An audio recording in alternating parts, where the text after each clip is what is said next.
Hello বন্ধুরা, রাধে রাধে। তোমরা কেমন আছো? আমরা খুব ভালো আছি। চলে এলাম তো শুনে একটা ভিডিও নিয়ে। আজকে হচ্ছে তোমার 25 তারিখ, তো মঙ্গলবার। তো দেখতেই পাচ্ছ আমি কিন্তু রেডি হয়ে নিয়েছি বাড়ি যাওয়ার জন্য। আমি ভেবেছিলাম বুধবার দিনই বাড়ি যাব 26 তারিখে, কারণ আজকে যাচ্ছি মিটানে প্রচুর শরীর খারাপ, তো বাড়ি চলেই যেতে হবে, কিছু করার নেই। আর এই যে জামাটা পরেছি দেখতে পাচ্ছ, এটা পিবি কিন্তু দিয়েছে এবারে এসে। তো এর সাথে দেখো একটু হালকা করে মিউট করে একটা মানে লিপস্টিক পরে নিয়েছি ম্যাচ করে, আর একটা কানের, আর দেখো চুলটা কিন্তু খোপা করে নিয়েছি। আমি কিন্তু রেডি হয়ে নিয়েছি। আর এদিকে কিন্তু আমি কিন্তু ব্যাগটা পাত্রা নিয়ে বেরিয়ে গেলাম। তো এদিকে দেখতে পাচ্ছ আমি কিন্তু রেডি হয়ে নিয়েছি। কেমন লাগছে আমাকে কিন্তু কমেন্টে জানাবে তোমরা। চলে হেঁটে হেঁটে আগে স্টেশনে যাওয়া যাক। প্রথমে কিন্তু আমরা 3 নম্বর স্টেশনে প্ল্যাটফর্মে বসেছিলাম, কিন্তু তারপর অ্যানাউন্সমেন্ট হলো যে 1 নম্বরে ঢুকছে। 1 নম্বর ঢোকার সঙ্গে সঙ্গেই মনে হয় ট্রেন দিয়ে দিল, তাই জন্য দেখো আমরা কিন্তু প্ল্যাটফর্মটা চেঞ্জ করে নিলাম। তো প্ল্যাটফর্মটা কিন্তু দেখো আমি চেঞ্জ করে নিয়েছি, 1 নম্বর প্ল্যাটফর্মে চলে এসেছি।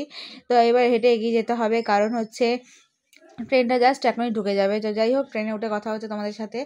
আর দেখতেই পাচ্ছ আমি কিন্তু ট্রেনে উঠে পড়েছি। আর দেখো ঠাম্মি আর আমি একটা বগিটাকে প্রথমে বসেছিলাম এক সাইডে, তারপর কিন্তু আমরা জায়গাটা চেঞ্জ করে অন্য জায়গায় অন্য দিক সিটে চলে গেছিলাম আমরা। তো দেখতেই পাচ্ছ আমার এখান থেকে ব্যারাকপুরটা ছেড়ে দিল দেখতেই পেলে। আর এদিকে কিন্তু এতক্ষণ শুধু মানে ট্রেনের মধ্যে কী করবো বুঝতে না পেরে ঠাম্মি তো সিরিয়াল দেখছিলো, আমি একটু গান শুনছিলাম, একটু ভিডিও করছিলাম। তারপর একটা কতগুলো কার্টুন আমি সেভ করে গেছি, আমার কার্টুন দেখতে সব থেকে বেশি ভালোবাসি। তো কার্টুন দেখছিলাম না, এইভাবে কিন্তু আমি ট্রায়ালটার সময় কাটিয়েছি, 2.5 ঘন্টা আমি কিন্তু সময়টা কাটিয়েছি। তারপর মাঝখানে আমার সঙ্গে কিছুটা ভিডিও করেছি, যাতে তোমাদের দেখতে পারো যে আমি কিভাবে যাচ্ছি না যাচ্ছি। তো যাই হোক, যেতে যেতে তো সারাক্ষণ তো মুখ চলবেই, তো খেতে তো অবভিয়াসলি হবে। প্রথমেই কাঠি ভাজা দিয়ে শুরু করেছিলাম, কাঠি ভাজা, পাঁপড়, লস্যি ফস্যি সব খেয়েছি। আর এদিকে দেখো কত গাছ দেখতে পাচ্ছ, গাছ দেখতে যেন মনে হয় কি দেখছি, এত ভালো লাগে এই জন্য ট্রেনে উঠতে। আমার কিন্তু ট্রেনে উঠতে এই জন্য ভালো লাগে, গাছ, ধান ক্ষেত এইসব দেখতে পারবো, কত পুকুর, নানা রকম বাড়ি, যে মনে হয় যে আমাদের এইটুকু জায়গা ছাড়াও অনেক মানুষ আর থাকে।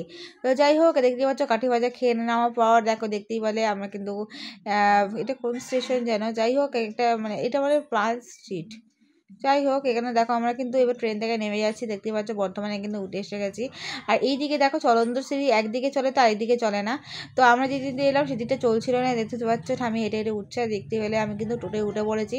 আর এইখানে দেখো কত জ্যাম দেখতে পাচ্ছ, মিনিমাম দেখতে পাচ্ছ গাড়ি হয়ে গেছে, মানে ফ্লাইওভার থেকে সব লোকটোক একদম ভর্তি। আর এইদিকে দেখলে যে কত জ্যাম পড়ে। আর এই রাস্তাটা সত্যি কথা বলতে সবসময় জ্যামই থাকে, বেসিক্যালি এই সকালের সময়টা বেশি, কারণ হচ্ছে সবাই কাজে যায়, কাজ থেকে ফেরে এই সময়টা খুব প্রচণ্ড গাড়ি ঘোড়া চলে বলে। আর এটা হচ্ছে নওয়াহাট, দেখতেই বলে নওয়াহাট না, এটা বলে হচ্ছে নটরাজ মোড়। তারপর দেখো আমরা কিন্তু চলে এসেছি কাছাকাছি উদয়পল্লী। ডিভিসি পুলটা দেখিয়ে দিলাম তোমাদেরকে। এখন কিন্তু জলটা অনেকটা শুকিয়ে গেছে, বাড়ি এসে দিচ্ছি। দেখতেই পাচ্ছ এখন মাঝে দুটো বাড়িতে কিন্তু এসে গেছে। আর এইদিকে দেখো ঘরের অবস্থাটা যা তোমরা দেখো, এই অবস্থাটা যে কীভাবে আমি পরিষ্কার করবো যে কে জানে। দেখতেই পাচ্ছ এই সেই দিকে এতগুলো জামা কাপড় এরকম ছড়াছড়ি রয়েছে, তোমার বলো এরকমভাবে ঘুরে টুরে এসে কার ভালো লাগে। তো যাই হোক, জামা কাপড় তো গোছাতে হবে, ঘর তো না পরিষ্কার করে জানো তো আর আমার পিটপিটে মেয়েছিলাম আমি।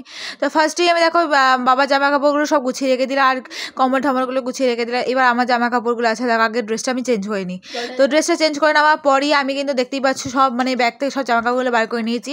আর দুটো ব্যাগ, আমার সাইড ব্যাগটা পিঠে ব্যাগটা গুছিয়ে রাখলাম। নিয়ে দেখতেই পাচ্ছ যেগুলো ওপরে নিয়ে যাবো সেগুলো রেখে বাকি সব কিন্তু গুছিয়ে রেখেছি। আবার গোপালের দেখো বাসনপত্রগুলো সব গুছিয়ে গাছিয়ে রেখে দিলাম। আর এইদিকে দেখতে পাচ্ছ চুলের ক্লিপটা চেঞ্জ করে এগুলো সব নিয়ে ওপরে এসে দেখি দুই ভাই মিলে ফোন দেখছে। আর এইদিকে আমার মিঠানির কি কষ্ট দেখতে পাচ্ছে, মিঠানি পারবো ভাইরাস হয়েছে, দেখতেই পাচ্ছ কীভাবে হাঁপাচ্ছে আর রীতিমতো, আর নিঃশ্বাস নিতে পারছে না, শরীরটা খুবই খারাপ। এসে দেখি মা কিন্তু এখানে ঘুমাচ্ছিল। ভিডিওটা এই পর্যন্ত, দেখা হচ্ছে নতুন একটা ভিডিওতে। এখন তো টাটা, টাটা।